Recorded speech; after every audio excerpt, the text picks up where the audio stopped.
खुलुमबाय। बे समाव आं नोंथांमोननि सिगाङाव बेलासिनि मोननैसो रादाब लाना फैलायबाय।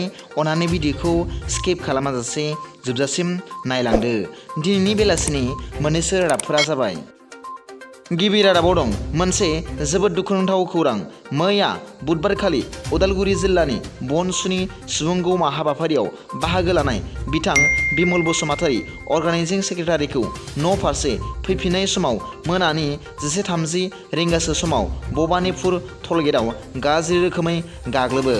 मोनथिनो मोननाय बादिब्ला बिथांखौ बनसुनि बिबानगिरि महरै मोनथिनायाव टलगेटआव थाग्राफोरा लहानि रडजों खर'खौ थैजासिम बुखावनो नाजायो।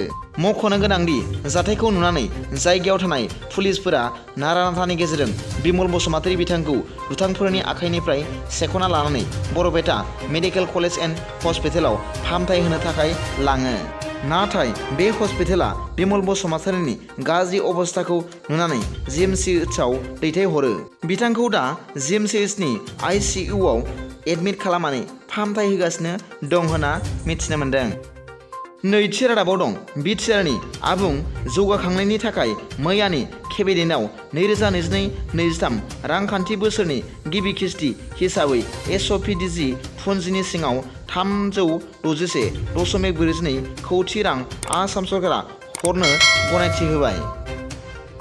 थामथि रादाबाव दं directorate vigilance and anti corruption हानजानि गोख्रों सिग्रोमनायनि गेजेरजों बरमा रिभिनिउ सार्केल अफिसार अनुप बर' बिथांखौ घुस लानायनि दायाव दिनै हमनो हाबाय होनना मिथिनो मोन्दों। ब्रैथि रादाबाव दं दिनै फैगौ 2023 मायथाइनि जानो गोनां HSLC आनजादनि रुटिनखौ सेबाया फोसावबाय। बे HSLC एबा मेट्रिक आनजादा फैगौ 2023 मायथाइनि 3 मार्चनिफ्राय जागोन होनना मिथिनो मोन्दों। मिथिनो मोननाय बादिब्ला फैगौ बोसोर एबा 2023 मायथाइनि HSLC एबा मेट्रिक आनजादा सिगांनि बोसोरफोरनिख्रुइ एसे आलादायै खुंजागोन।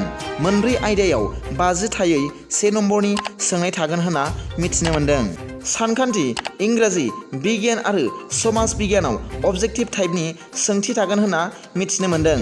बे आनजादा 3 मार्चनिफ्राय 20 मार्चसिम जागोन आरो बे आनजादा 912था आनजाद मिरुफोराव जागोन होनना सेबानि आफादगिरि रमेश चन्द्र जैनआ फोसावदों होनना मिथिनो मोन्दों।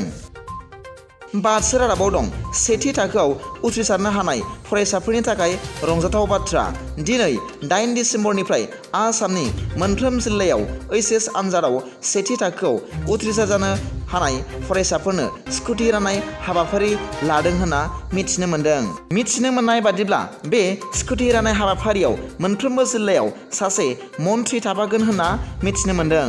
मख'जाथावदि बे स्कुटि राननाय हाबाफारिखौ क'क्राझार आरो चिराङाव 9 दिसेम्बराव एबा गाबोन लानाय जादों होनना मिथिनो मोन्दों। मख'नो गोनांदि क'क्राझाराव बिटिआरनि गाहाय मावफुं सोद्रोमा मानाव गेदेर प्रमद बर'आ बाहागो लागोन आरो चिराङाव आसाम केबिनेटनि मन्थ्रि मानाव गेदेर उरखावगोरा ब्रह्मआ बाहागो लागोन होनना मिथिनो मोन्दों। दिनैनि बेलासिनि मोननैसो रादाबफोरा दा बेखिनिल'मोन। भिडिअखौ मोजां मोनदोंब्ला अन्नानै लाइक आरो साबस्क्राइब खालामनो दाबाव आरो बेल आइकनआवबो थुनानै ला, जाहाथे आं गोदान निउस आपडेट लानानै फैयोब्ला नोंथांनियाव सिगांग्रो नटिफिकेसन सौहैयो। गाबोननि फुंबिलिनि रादाबाव नोंथांमोनखौ आंनि चेनेलाव गोसो गोथारै बरायहरनाय जाबाय। गोजोन्थों। एसेनोसै। जै बर' हारिनि जै।